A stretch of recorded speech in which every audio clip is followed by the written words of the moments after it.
ॐ ज्ञानतिमिरन्धस्य ज्ञानाञ्जनशलाकया चक्षुरुन्मिलितं येन तस्मै श्रीगुरवे नमः।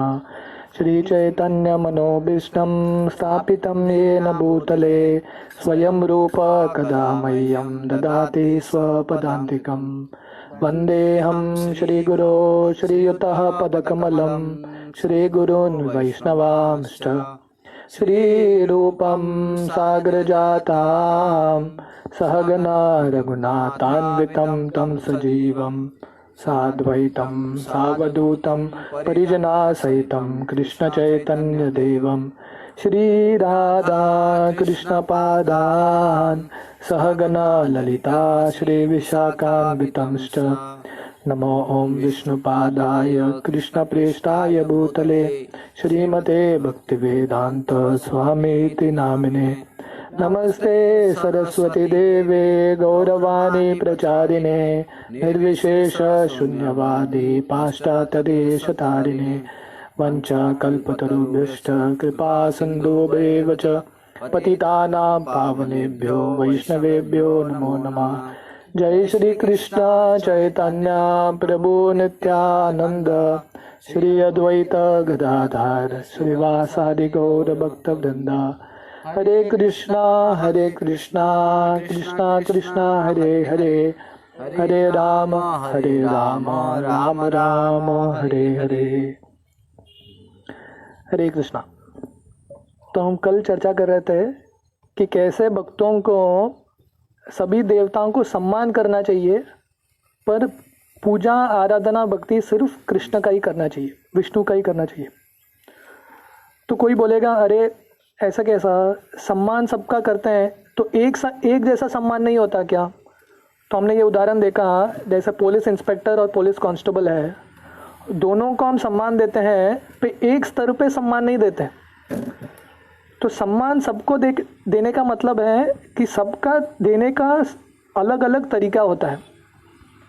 जैसे ये गुरुदेव करके एक प्रार्थना है, उसमें वर्णन आता है, गुरुदेव कृपा बिंदु दिया कुरोई दासे तृणपेक अतिहीन सकले सम्मान खोरीते शकति देहो नाथ जत जत।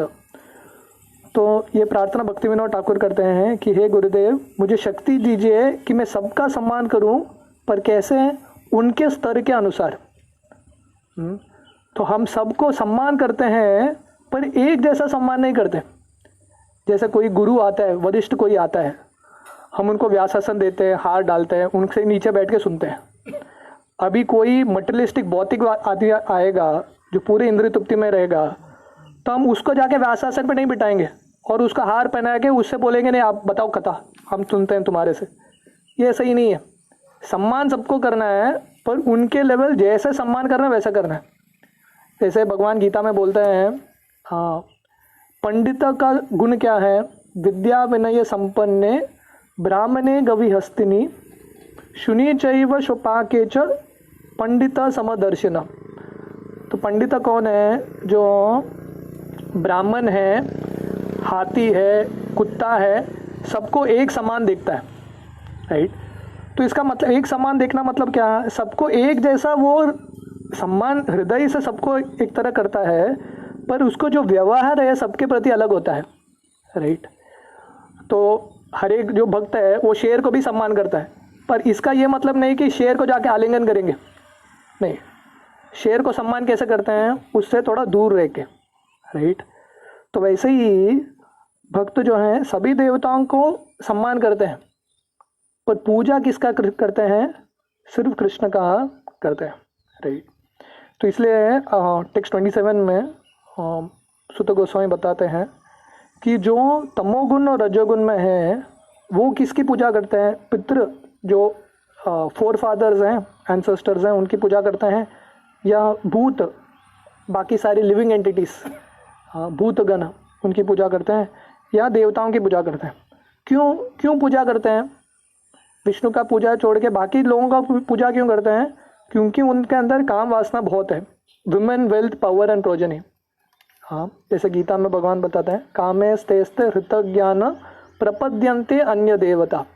तो जो भी अन्य देवताओं के पास जाता है, अन्य देवता मतलब भगवान कृष्ण को छोड़ के किसी भी देवता के पास जाता है तो क्यों जाता है? क्योंकि हृदय में बहुत सारे काम वासना है, राइट, तो इसलिए जाते हैं, राइट। तो पर बुद्धिमान व्यक्ति वो सोचता है कि अगर काम वासना भी है, इच्छा भी है, तो बेस्ट क्या है? कृष्ण की पूजा करना। क्योंकि देवी देवता का शक्ति कहाँ से आता है? हम उनकी पूजा करते हैं, वो वरदान देते हैं, उनका खुद का शक्ति है क्या? नहीं, भगवान से ही शक्ति आता है। तो बुद्धिमान व्यक्ति सोचेगा तो डायरेक्टली मैं भगवान की पूजा करता हूँ। अकाम सर्व कामो वा मोक्ष काम उदारधि तीव्रेन भक्ति योगेन यजेत पुरुष परम, राइट। तो मेरे पास काम वासना है कि नहीं है? सबसे बुद्धिमान क्या चीज़ है? भगवान कृष्ण की पूजा करना। इसलिए श्रील प्रभुपाद लिखते हैं, Lord Shri Krishna, when he was personally present at Vrajadam, stopped the worship of demigod Indra and advised the residents of Vraja to worship by their business and to have faith in God. तो जब गोवर्धन लीला होती है, गोवर्धन लीला का अनेक सारे कारण है, पर सबसे प्रमुख कारण क्या है? भगवान बोल रहे हैं कि बाकी देवताओं की पूजा करने की ज़रूरत नहीं है, इंद्र की पूजा करने की ज़रूरत नहीं है। आप मेरा संतुष्टि करोगे, पेड़ के जड़ को पानी डालोगे तो हर कोई संतुष्ट हो जाता है। अलग से जाके सबको संतुष्ट करने की ज़रूरत नहीं है। और समय कितना कम है हमारे पास, मनुष्य जीवन में समय बहुत कम है। तो हर एक देवता का पूजा करते रहेंगे तो एंड में संतुष्ट किसको करेंगे? तो बचपन में मैंने ये कहानी पढ़ा था। तो एक बार 3 लोग, क्रिश्चियन, हिंदू, मुस्लिम, 3 लोग नाव में जाते हैं और वो नाव डूबने लगता है और तीनों अपने अपने भगवान को बुलाते हैं। तो क्रिश्चियन बुलाता है, हे जीसस मुझे आके बचाओ। और मुस्लिम बोलता है, अल्लाह बचाओ मुझे। हिंदू क्या है, क्योंकि बहुत सारे देवताओं का पूजा किया उसने, तो लिस्ट बहुत बड़ा रहता है उसका। तो गणेश, शिव जी, ब्रह्मा जी, जिसका भी नाम लिया सबका नाम ले लेता है। तो तीनों में से मुस्लिम और क्रिश्चियन बच जाते हैं, हिंदू बेचारा मर जाता है। तो भगवान के पास जाके पूछता है, अरे बचाए क्यों नहीं? बोल रहे तो तुमने इतने सारे देवताओं को बुलाया, हम कंफ्यूज हो गए किसको, कौन आए उधर, तो इसलिए कोई आया ही नहीं। तो इसलिए हमारा लक्ष्य क्या होना चाहिए? बाकी सभी देवताओं को रिस्पेक्ट करते हैं, पर हमको फोकस किस पे होना चाहिए? कृष्ण की पूजा करना। तो हमारा प्रिंसिपल बहुत सिंपल होना चाहिए और हमको ये लगना चाहिए कि बाकी देवता नाराज़ हो जाएंगे क्या? नहीं, बल्कि वो और खुश होंगे कि हम सही मार्ग में लगे हैं, उनके जो स्वामी हैं उनका हम सेवा कर रहे हैं, right. Worshipping the multi-demigods for material gain is practically a perversity of religion. This sort of religious activity has been condemned at the very beginning of the Bhagavatam as Kaitava Dharma. So इतने सारे देवता हैं, सबकी पूजा करना भारत में यह प्रथा है। 7 दिन होता है, हर एक दिन किसी देवता को होता है कि नहीं? ट्यूसडे गणेश जी का, मंडे शिव जी का, वेडनेसडे पता नहीं किसका है, थर्सडे तो साईं बाबा का होता है, फ्राइडे लक्ष्मी जी का होता है, सैटरडे हनुमान जी के पास जाते हैं और संडे हरे कृष्णा मंदिर में आ जाते हैं प्रसाद खाने के लिए, संडे फीस्ट। तो लगता है कि सबको संतुष्ट करो बाबा, टेंशन नहीं लेने का, राइट। पर ये सही धर्म नहीं है। तो भागवतम का धर्म क्या है? ये सब धर्म कैटव धर्म है। भागवतम का धर्म क्या है? परो धर्म क्या है? सिर्फ कृष्ण की सेवा करना। ये तो भक्तिर अदोक्षजे, 1 पॉइंटेड, तस्माद एकेन मनसा, एक ही विषय। There is only one religion in the world to be followed by one and all, and that is the Bhagavad Dharma, or the religion which teaches one to worship the supreme person of Godhead and no one else. तो पूरे लोगों के लिए एक ही धर्म है, वो क्या है? भागवत धर्म। जैसे गीता महात्म्य में शंकराचार्य बोलते हैं कि मेरा इच्छा है कि पूरे दुनिया में एक ही भगवान होने चाहिए, देवकी के पुत्र। पूरे दुनिया में एक ही शास्त्र होना चाहिए, भगवद गीता। सबको एक ही नाम जप करना चाहिए, भगवान कृष्ण का नाम, और एक ही कार्य होना चाहिए सबका, वो क्या है? भगवान का सेवा। तो ये करेंगे तभी यूनाइटेड नेशंस बनेगा, कॉमन थीम बनेगा, राइट। सो ये कब होगा? जब हम भागवतम के फिलॉसफी को समझेंगे कि सबके स्तोत्र भगवान कृष्ण हैं। तो इसलिए हम जब कृष्ण की पूजा करते हैं ऑटोमेटिकली सब कुछ हो जाता है। यस्मिन तुष्टे जगत तुष्टम, और किसी चिंता करने की जरूरत नहीं है। तो इसलिए टेक्स्ट 28-29 में सुत गोस्वामी ये पूरे जो कंक्लूजन है, हमने देखा कि 3 गुना अवतार हैं, ब्रह्मा विष्णु महेश, और यहाँ पे देवताओं की चर्चा आ रही है। तो ये सबका उनका कंक्लूजन है, हमको क्या करना चाहिए, वासुदेव कृष्ण की पूजा करनी चाहिए। इसलिए 28-29 बहुत इंपॉर्टेंट वर्स है। तो यहाँ पे समझाते हैं कि कैसे हर एक पथ में, हर एक जो मार्ग है उस पे सार क्या है, भगवान कृष्ण और वासुदेव। तो आप मेरे पीछे दोहराइए। वासुदेवे परा वेदा, वासुदेव परा वेदा, वासुदेव परामका, वासुदेव परामका, वासुदेव परा योगा, वासुदेव परा योगा, वासुदेव परा क्रिया, वासुदेव परा क्रिया, वासुदेव पर ज्ञानम, वासुदेव पर ज्ञानम, वासुदेव पर तप, वासुदेव पर तप, वासुदेवो परो धर्मो, वासुदेव परम धर्म, वासुदेव परागति। वासुदेव परागति। बस ये भक्त का विश्वास है कि मेरा जिंदगी सफल है अगर मैं हर एक कार्य में कैसे तो वासुदेव को कनेक्ट करूँगा। ये कर्मयोग है, जो जैसे गीता में भगवान बोलते हैं, जो कुछ भी हम कर रहे हैं हमको वासुदेव को समर्पण करना चाहिए, वो सार है, राइट। वासुदेव परा वेदा का मतलब है वेदों का सबसे, वासुदेव वेदों का लक्ष्य क्या है, द ऑब्जेक्ट ऑफ वेदास, वेदा पढ़ने के बाद उसका लक्ष्य क्या होता है, वासुदेव श्री कृष्ण, राइट। वासुदेवे परामखा, मकान का मतलब है सैक्रिफाइस, यज्ञ, राइट। तो हर एक यज्ञ का पर्पस क्या है, वासुदेव को संतुष्ट करना। इसलिए बाकी देवी देवताओं का भी यज्ञ है, इंद्र का भी यज्ञ चल रहा है, चंद्र का भी यज्ञ चल रहा है। जो अंतिम आहुति होता है वो विष्णु के लिए होता है। देवताओं का भी यज्ञ विष्णु को आहुति देने बिना कंप्लीट होता ही नहीं है, राइट, नहीं होता। गोवा में सब लोग गणेश की पूजा करते हैं, राइट, पर एंड में उनको पूरा अर्पण किसको करना पड़ता है, गणेश पूजा का अर्पण भगवान कृष्ण नारायण को ही करना पड़ता है, राइट। उसके बिना कुछ भी यज्ञ कंप्लीट होता ही नहीं है।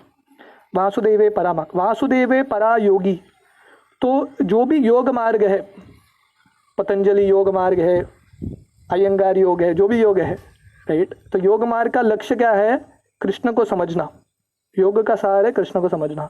वासुदेवे परा क्रिया, तो जो भी कार्य कर रहे हैं हम, हाँ कर्म योग कर रहे हैं, उसका लक्ष्य क्या है, उस कृष्ण को संतुष्ट करना, और कृष्ण ही सब जो हम कार्य कर रहे हैं उसका रिजल्ट कृष्ण ही देते हैं। वासुदेव परा ज्ञानम, Krishna is the supreme knowledge. तो भगवान कृष्ण को समझ गए तो सब ज्ञान को समझ गए। वासुदेवे परा तप,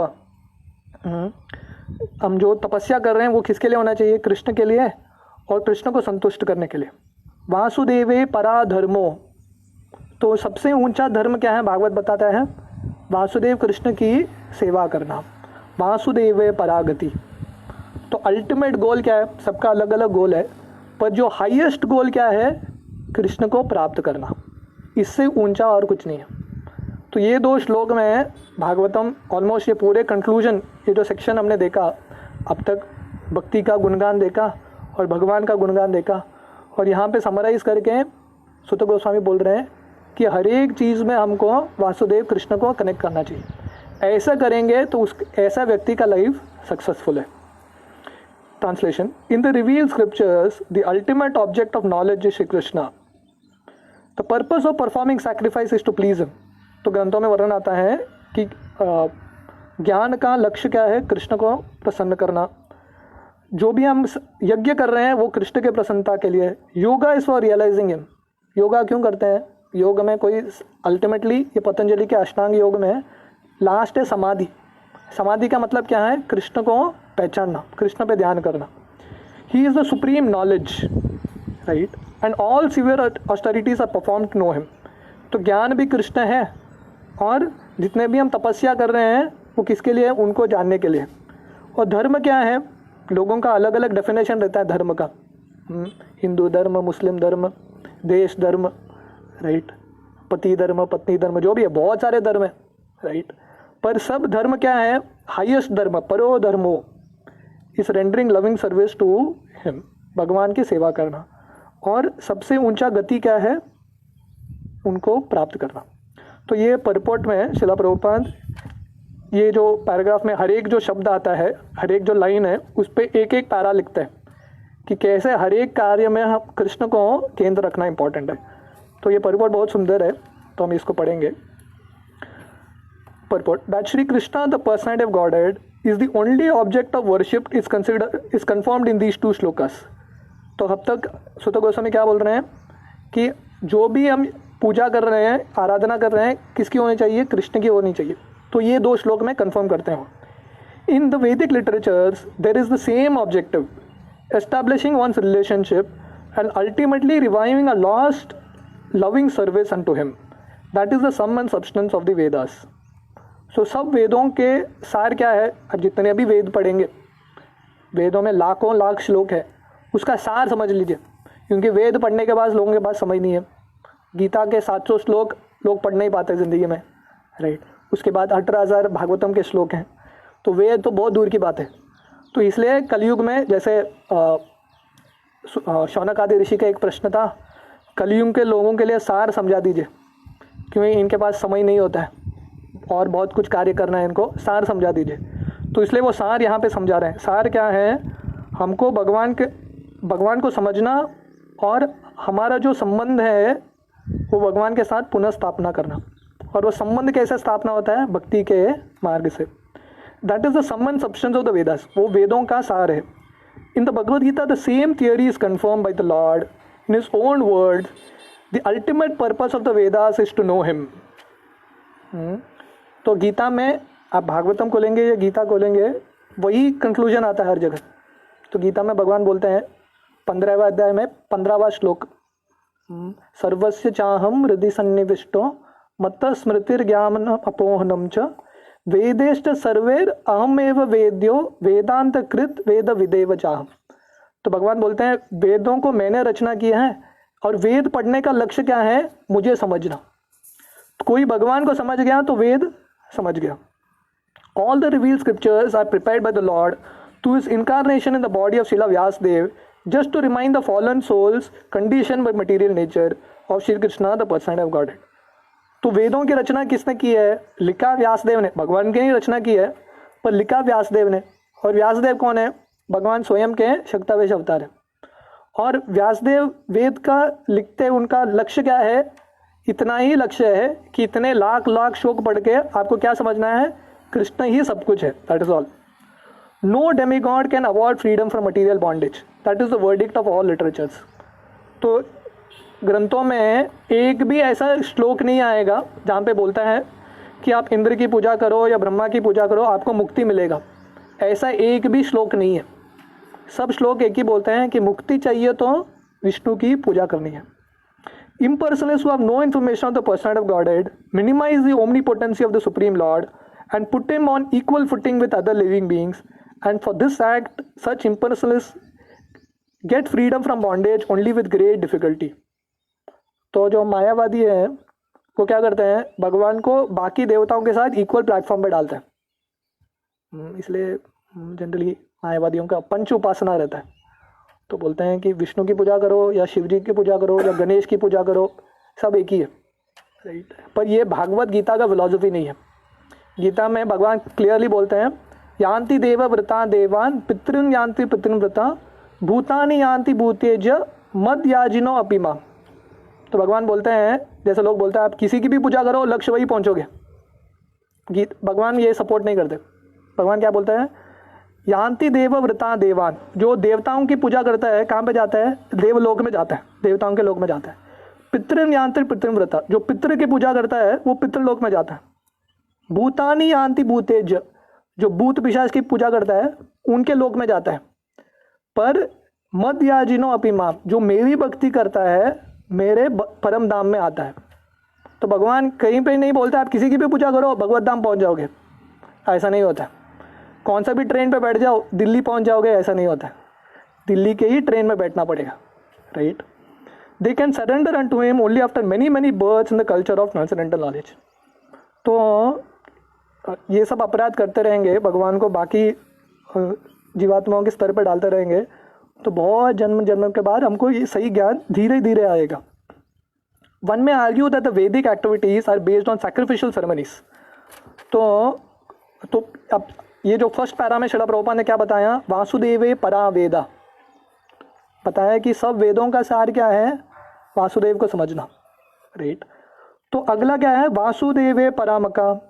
तो वासुदेव सब यज्ञों का लक्ष्य क्या है, वासुदेव को प्रसन्न करना. One may argue that Vedic activities are based on sacrificial ceremonies. That is true.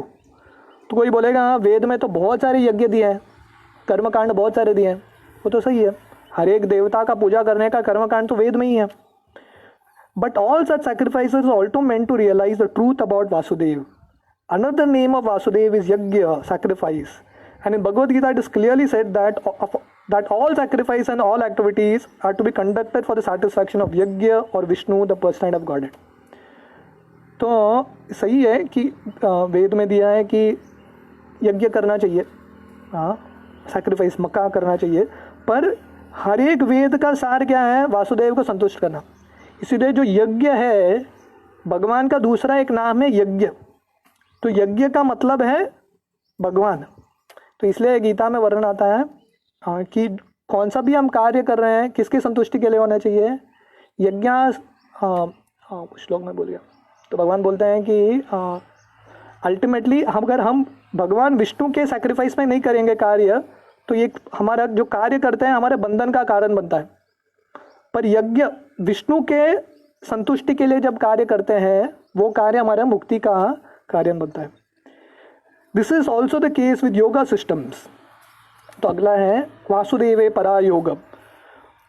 Yoga means to get in touch with the supreme Lord.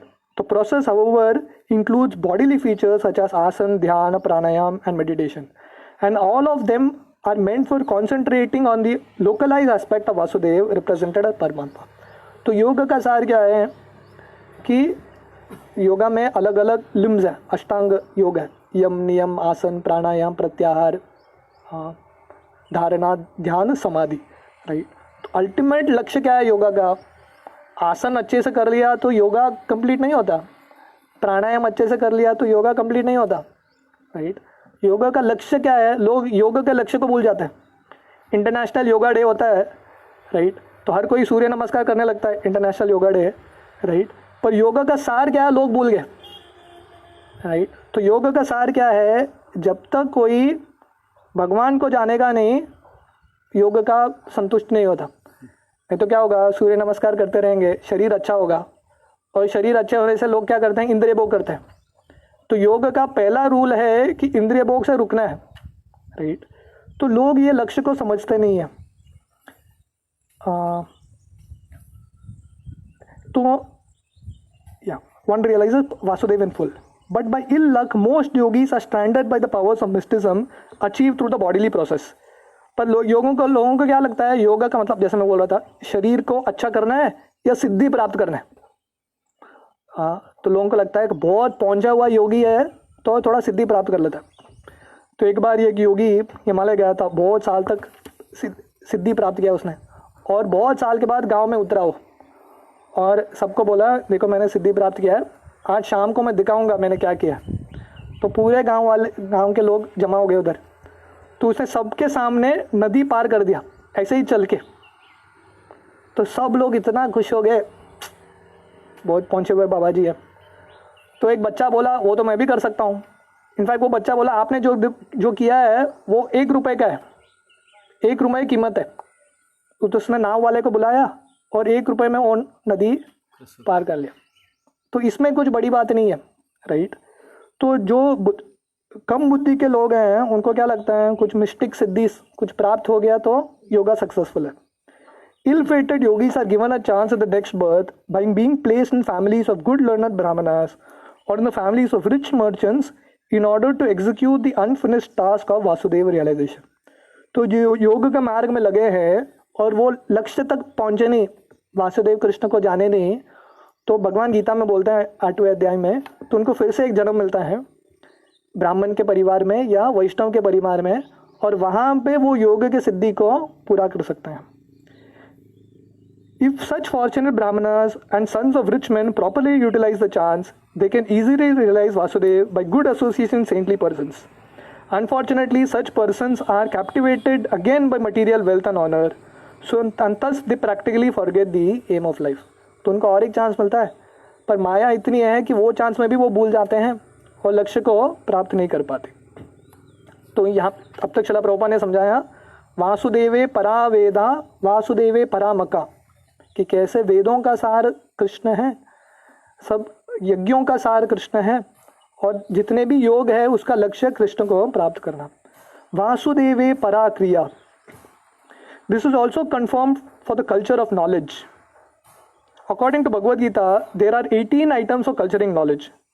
By such culture of knowledge, one gradually becomes prideless, devoid of vanity, non-violent, forbearing, simple, devoted to the great spiritual master and self-controlled.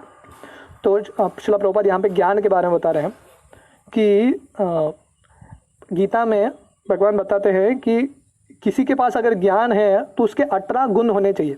अगर कोई ज्ञानी है तो उसके 18 गुण होने चाहिए. वो क्या है? पहला है अमानित्वम अदम्बित्वम, उसको नम्र होना चाहिए, उसके पास अहंकार नहीं होनी चाहिए, अहिंसा नॉन वायलेंट, फॉरबेरिंग तितिक्षवा, उसको सहन करना चाहिए, हाँ, जो गुरु हैं उनके सम्मान देना चाहिए, सेल्फ कंट्रोल, क्षमा दम. तो ऐसे 18 गुण हैं. By culture of knowledge one becomes attach to earth, unattached to earth and home, and becomes conscious of the miseries due to death, birth, old age and disease. तो ये भी बताते हैं कि किसी के पास ज्ञान है तो वो ऑटोमेटिकली जो भौतिक चीज़ है, घर है, परिवार है, उससे थोड़ा थोड़ा विरक्ति पाता है और उसको ये दुनिया दुखालय समझ में आता है. दुखालय मशासुतम, जन्म मृत्यु जरा व्याधि दुख दोषानुदर्शनम. उसको समझ में आता है कि भौतिक दुनिया में ये 4 चीज़ है, जन्म मृत्यु जरा व्याधि. And all culture of knowledge culminates in devotional service to the person of Godhead Vasudev. Therefore, Vasudev is the ultimate aim in culturing all different branches of knowledge. पर ये सब है, सब गुण हैं, पर भगवान का भक्त नहीं है तो उसके पास कुछ ज्ञान नहीं है. तो ज्ञान का लक्ष्य क्या है? भगवान को समझना. Culture of knowledge leading one to the transcendental plane of meeting Vasudev is real knowledge. Physical knowledge in its various branches is condemned in Bhagavad Gita as अज्ञान और the opposite of real knowledge. तो एक ज्ञान होता है, एक अज्ञान होता है. तो जहाँ पे कृष्ण के साथ वो कनेक्शन है वो ज्ञान ज्ञान है, नहीं तो अज्ञान है. तो कितना भी PhD रहेगा उसका कुछ फ़ायदा नहीं है. जैसे श्रील प्रभुपाद उदाहरण देते हैं, कोई आदमी नदी में डूब रहा है और उसके सर में बहुत भारी एक पगड़ी है, मुकुट है, तो क्या होगा? जल्दी डूबेगा, उतना ही होगा. तो वैसे ही लोगों के पास ज्ञान है पर वो ज्ञान में भगवान नहीं है. तो ऐसा ज्ञान क्या है? जड़ ज्ञान है, वेट है, हेड वेट है. इससे क्या होगा? आदमी और जल्दी संसार में डूबेगा. The ultimate aim of physical knowledge is to satisfy the senses, which means prolongation of the term of the material existence and thereby continuance of threefold miseries. So prolonging the material life or material existence is nuisance. But the same physical knowledge leading to the way of spiritual understanding helps one to end the material life of physical existence and to begin the life of spiritual existence on the plane of Vasudev. तो ये भौतिक दुनिया में ज्ञान क्या होता है? जितना आदमी ज्ञानी है तो उतना वो इंद्रिय भोग करता रहता है, अहंकार रहता है, उसको लगता है कि मैंने भी कुछ किया, राइट. तो इसलिए श्रील भक्ति सिद्धांत सरस्वती वो बहुत बड़े पंडित थे. एक्चुअली एस्ट्रोलॉजी किया था उन्होंने, पर उन्होंने डिग्री लिया ही नहीं हाथ में, क्योंकि लगा एक बार डिग्री आ जाएगा हाथ में तो अहंकार आ जाएगा, और एक बार कुछ कर लिया, जितना मेहनत करोगे उसके लिए तो उतना इंद्रिय भोग करोगे वो जो रिजल्ट पाने के लिए. तो बोले मुझे ये चाहिए नहीं है, क्योंकि ये संसार में फंसता रहूँगा, राइट. तो सही ज्ञान क्या है? ये समझना कि ये भौतिक दुनिया से मैं कैसे निकलूँ, यहाँ पे अच्छे से फंसता रहूँ, ये सही ज्ञान नहीं है. The same applies to all kinds of austerities. तो श्रील प्रभुपाद ने यहाँ पे ज्ञान के बारे में समझाया, अभी तपक के बारे में समझा रहे हैं. Tapasya means voluntary acceptance of bodily pains to achieve some higher end of life. तपस्या का मतलब क्या है? श्रील प्रभुपाद डेफिनेशन देते हैं यहाँ. तपस्या का मतलब क्या है? वॉलेंट्रीली अपने आप से कुछ कष्ट लेना, शरीर में, मानसिक रूप में, शारीरिक रूप में कष्ट लेना, ताकि हम कुछ ऊंचा पा सके, है कि नहीं? तो हम हर एक चीज़ में तपस्या करते हैं, राइट? तो किसी को कोई स्टूडेंट कॉलेज जाता है, उसका तपस्या है, राइट? शरीर के लिए, मन के लिए कष्ट होता है, तपस्या करना पड़ता है। पर क्यों करता है? ताकि उसको एक डिग्री मिले हाथ में। तो वैसे ही जब हम तपस्या करते हैं, हम किसके लिए कर रहे हैं? कुछ ऊंचा पाने के लिए। पर वो ऊंचा चीज़ क्या है? Ravana and Hiranyakashipu underwent great type of bodily torture to achieve the end of sense gratification. तो रावण और हिरण्यकशिपु ने भी बहुत सारा तपस्या किया, भक्तों से ज़्यादा तपस्या करते थे वो, राइट? पर उसका लक्ष्य क्या था? तपस्या का लक्ष्य इंद्रिय भोग की प्राप्ति करना। इतना सारा तपस्या किया, पर किसके लिए? इंद्रिय भोग की प्राप्ति के लिए, right? Sometimes great modern politicians undergo severe types of austerities to achieve some political end. This is not actual tapasya. तो श्रील प्रभुपाद बोलते हैं बहुत सारे नेता भी हैं जो तपस्या करते हैं, अलग अलग तरह का तपस्या, पर उनका लक्ष्य भगवान की प्राप्ति के लिए नहीं होता है, पॉलिटिकल एंड के लिए होता है। This is not actual tapasya. One should accept voluntarily bodily inconvenience for the sake of knowing Vasudeva, because that is the way of real austerities. तो तपस्या किसके लिए होना चाहिए? भगवान वासुदेव को जानने के लिए, नहीं तो तपस्या का कुछ मतलब नहीं है। Otherwise all form of austerities are classified as mode of passion and ignorance. नहीं तो आप तपस्या करेंगे तो क्या होता है? वो तपस्या तमोगुण और रजोगुण में होता है। तो गीता में भगवान समझाते हैं कि तपस्या भी 3 गुण में होते हैं, रजोगुण और तमोगुण की तपस्या, राइट? तो कड़ी तपस्या करेंगे जैसे रावण हिरण्यकशिपु ने किया, पर उनका लक्ष्य वासुदेव नहीं है, तो रजोगुण और तमोगुण की तपस्या। ऐसे तपस्या में जो साधारण व्यक्ति सोचेगा अरे कितना महान व्यक्ति है रावण, इतने साल खड़ा होता है, राइट? पर जो बुद्धिमान व्यक्ति हैं ऐसे तपस्या को ज़्यादा वैल्यू नहीं देते, right? Passion and ignorance can not and the miseries of life, only the mode of goodness can and the 3-fold miseries of life. तो रजोगुण और तमोगुण ये भौतिक दुनिया के कष्ट को मिटा नहीं सकता। Vasudeva and Devaki, the so called father and mother of lord Krishna, underwent penances to get Vasudeva as their son. तो हमको तपस्या कैसी करनी चाहिए? जैसे वसुदेव और देवकी ने किया था, बहुत सारा तपस्या किया उन्होंने। उनके आंख के सामने उनके 6 पुत्र मर गए, इतना तपस्या किया उन्होंने। पर क्यों किया इतना तपस्या? इतना सहन क्यों कर रहे थे वो? ताकि वासुदेव जो कृष्ण है उनके पुत्र के रूप में जन्म ले। Lord Krishna is the father of all living beings, therefore is the original living being of all other living beings. He is the original eternal enjoyer among all other enjoyers. Therefore, no one can be his begetting father as the ignorant man may think. तो हर कोई बोलेगा अरे देवकी और वसुदेव ने तो उनका ज़िंदगी बहुत अच्छा था, उनको कृष्ण उनके पुत्र के रूप में मिले, पर ऐसे ही नहीं मिले, उन्होंने बहुत साल तपस्या किया। वो जन्म में देवकी और वसुदेव के रूप में तपस्या किया। भागवतम आप बढ़ेंगे तो उनका पिछला जन्म था पृष्णी और सूतप के रूप में। पिछले जन्म में उन्होंने हजारों साल तपस्या किया, किसके लिए? कृष्ण को उनके पुत्र के रूप में आने के लिए। तो हम एक स्टोरी देखते हैं, पीछे का स्टोरी नहीं देखते।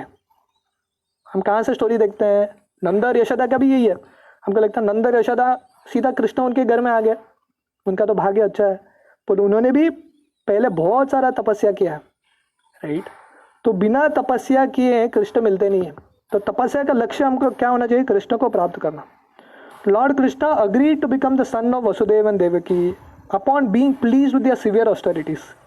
Therefore if any austerities have to be done, they must be done to achieve the end of knowledge Vasudeva. तो इसलिए तपस्या करना है, मनुष्य जन्म तपस्या के लिए है, राइट? तो तपस्या किसके लिए करना चाहिए? कृष्ण को प्राप्त करने के लिए। क्योंकि ये भौतिक चीज़ हम प्राप्त करेंगे एनीवे छूट जाएगा, इतना तपस्या करके क्या मतलब है? कुछ मतलब नहीं है। Vasudeva is the original person of Godhead Lord Shri Krishna. As explained before, the original person of Godhead expands himself in innumerable forms. Such expansions of form is made possible by his various energies. His energies are also multifarious, and his internal energies are superior and the external energies inferior in quality. They are explained in Bhagavad Gita as para and apara prakti. तो गीता में भगवान समझा करते हैं कि दो तरह के शक्ति है भगवान के, एक परा और एक अपरा। परा मतलब स्पिरिचुअल, जो आध्यात्मिक शक्ति है वो पराशक्ति बोलते हैं, और जो भौतिक शक्ति है वो अपराशक्ति है। So is expansions of various forms which take place via the internal energies are superior forms, whereas the expansions which take place via the external energies are inferior forms. The living beings are also his expansions. The living beings who are expanded by his internal potency are eternally liberated persons, whereas those expanded in terms of material energies are eternally conditioned souls. तो श्रील प्रभुपाद बता रहे हैं कि ऐसे दो शक्ति हैं भगवान के, स्पिरिचुअल मटीरियल, आध्यात्मिक शक्ति और भौतिक शक्ति, पराशक्ति और अपराशक्ति। तो आध्यात्मिक शक्ति से जो जीवात्मा का जन्म होता है, ऐसा जीवात्मा को क्या बोलते हैं, जो आध्यात्मिक शक्ति के अंदर रहते हैं उनको नित्य मुक्त आत्मा बोलते हैं, लिबरेटेड सोल्स, हमेशा मुक्त रहते हैं। और जो आत्मा जीवा अपराशक्ति, राइट, ये भौतिक शक्ति के अनुसार काम करते हैं, के अधीन काम करते हैं, ऐसा जीवात्मा कौन है, नित्यबद्ध, eternally conditioned. Therefore, all culture of knowledge, austerity, sacrifice and activities should be aimed at changing the quality of that influence that is acting upon us. तो इसलिए जो भी ज्ञान है, वेद ज्ञान है, तप है, यज्ञ है, कार्य है, जो भी है, उसका सार क्या है, आध्यात्मिक शक्ति। अभी जब हम भौतिक शक्ति के अधीन हैं, उसको चेंज करके आध्यात्मिक शक्ति के अंडर आना। तो समझा जाता है कि तीन, जैसा हमने बताया कि दो शक्ति है, स्पिरिचुअल मटीरियल, राइट, भौतिक शक्ति और आध्यात्मिक शक्ति। जीवात्मा हम सब जो हैं बीच में हैं, इसलिए जीवात्मा को तटस्थ शक्ति बोला जाता है, बीच में। तो जीवात्मा का स्वभाव क्या है, वो कभी भौतिक शक्ति के अनुसार अधीन रह सकता है और कभी आध्यात्मिक शक्ति के अधीन रह सकता है। अभी हम किसके अधीन हैं, माया के अधीन है। तो जब हम भक्ति करेंगे, जब हम कृष्ण को केंद्र में रखेंगे, तो हमारे जीवन का लक्ष्य क्या है, माया से हमको योग माया के अधीन जाना है, भगवान की दिव्य शक्ति राधा रानी के अधीन जाना है, right. For the present we are all being controlled by the external energy of the Lord, and just to change the quality of influence we must endeavour to cultivate spiritual energy. In the Bhagavad Gita it is said that those who are Mahatmas, or those whose minds have been so broadened to be engaged in the service of the Lord, are under the influence of the internal potency, and the effect is that such broad-minded living beings are constantly engaged in the service of the Lord without deviation. तो महात्मा कौन है, जो देवी शक्ति, भगवान के अंतरंग शक्ति के अंडर रहते हैं। हाँ, ये महात्मा का डेफिनेशन है, राइट। तो इसलिए हम सब अभी कौन है, हम सब दुरात्मा है। क्यों, माया के अधीन है। हम सब सेवक हैं, हम यहाँ पे भोग करने के लिए आए हैं, पर हम अल्टीमेटली माया के अधीन हैं, माया की सेवा कर रहे हैं। तो जब भक्ति मार्ग में लगेंगे, जो भी कार्य हमारे यज्ञ है, तप है, जो भी है, भगवान को केंद्र में रखते हुए करेंगे, संसिद्धि हरितोषणम, तो क्या होगा, माया से, दुर्गा से हम डायरेक्टली राधा रानी के अंडर जाएंगे। राधा रानी और दुर्गा, अल्टीमेटली दुर्गा भी राधा रानी के एक रूप है, पर दुर्गा को देखेंगे, राधा रानी को देखेंगे, बहुत फर्क है, राइट। दुर्गा को देखेंगे तो त्रिशूल है हाथ में, तो वो लोगों को छुपाती रहती है, राइट। पर राधा रानी को देखेंगे, जो सही माँ है, उनके हृदय में सिर्फ प्रेम है। तो हमको ये चुनाव है, हमको दुर्गा देवी के अंडर रहना है कि राधा रानी के अंडर जाना है। That should be the aim of life, and that is the Vedic verdict of all Vedic scriptures. No one should bother himself with fruitive activities or dry speculation about transcendental knowledge. Everyone should at once engage himself in the transcendental loving service of the Lord. तो इसलिए जिंदगी का लक्ष्य क्या है, हमको भगवान की भक्ति करना है, राइट। तो इसलिए हमको और कहीं पे डाइवर्ट नहीं होना है। Nor should one worship different demigods who work as different hands of the creation, maintenance and destruction of the material world. हमको कृष्ण की सेवा करनी है, क्योंकि कृष्ण ही हमारा जो इन्फ्लुएंस है, शक्ति है, माया से योग माया के अंडर हमको डाल सकते हैं।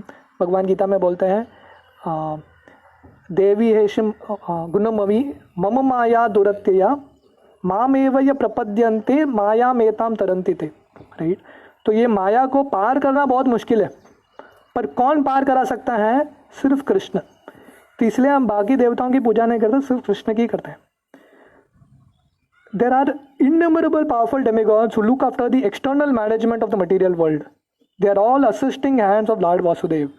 Even Lord Shiva and Lord Brahma are included in the list of demigods, but Lord Vishnu और Vasudev is always transcendently situated. तो बाकी देवता क्या हैं? भगवान के बहुत सारे हाथ हैं, राइट, शिव जी और ब्रह्मा जी को भी इंक्लूड करके। He is still transcendental, even though he accepts the quality of goodness of the material world. He is still transcendental to the material modes. The following example will make clear that matter more explicitly. In the prison house, there are prisoners and the managers of the prison house. Both the managers and the prisoners are bound by the laws of the king. But even though the king sometimes comes in the prison, he is not bound by the laws of the prison house. The king is always transcendental to the laws of the prison house, as the Lord is always transcendental to the laws of material world. Srila Prabhupada बोलते हैं, भगवान जीवात्माओं और देवताओं में फ़र्क क्या है? प्रभुपाद एक सुंदर उदाहरण देता है। जैसे जेल होता है, जेल में क्या होता है? जेल में कैदी होते हैं, उनको भी नियम पालन करना पड़ता है। और जेल में मैनेजर्स होता है, जो जेल कीपर सुपरिटेंडेंट होता है, उनको भी थोड़ा रूल्स रेगुलेशन फॉलो करना पड़ता है, राइट। पर एक राजा होता है जो जेल में आता है कभी कभी राउंड मारने के लिए, पर राजा को रूल रेगुलेशन लगता नहीं है, समझ में आ रहा है? क्योंकि उसने ही सब कुछ बनाया। तो हम सब जीवात्मा है, कैदी हैं ये भौतिक दुनिया में। और देवी देवता कौन है? ये जो प्रिजन है उसकी रक्षा करते हैं, पर वो उनको भी रूल्स के अंडर काम करना पड़ता है। वो लोग कुछ जो चाहिए नहीं कर सकते, जो राजा रूल बनाता है उनके अंडर काम करना पड़ता है। पर कृष्ण कौन है, विष्णु कौन है? जो ये रूल्स बनाते हैं और ये दुनिया को बनाते हैं, और ये देवी देवता हैं उनको पोस्ट देते हैं, अलग अलग पोस्ट। जैसे ये भौतिक दुनिया देश चलाने के लिए अलग अलग डिपार्टमेंट्स होता है, तो वैसे ही ये ब्रह्मांड चलाने के लिए भगवान अलग अलग देवताओं को पोस्ट देते हैं। इसलिए जो बुद्धिमान व्यक्ति है क्या करता है? कृष्ण की सेवा करता है। वासुदेवे परा वेदा, वासुदेवे परा मखा, वासुदेवे परा योगा, वासुदेवे परा क्रिया, वासुदेव परा ज्ञानम, वासुदेव पर तप, वासुदेवो परो धर्मो, वासुदेव परा गति। उसका लक्ष्य है कि मुझे वासुदेव को प्राप्त करना है। हरे कृष्णा।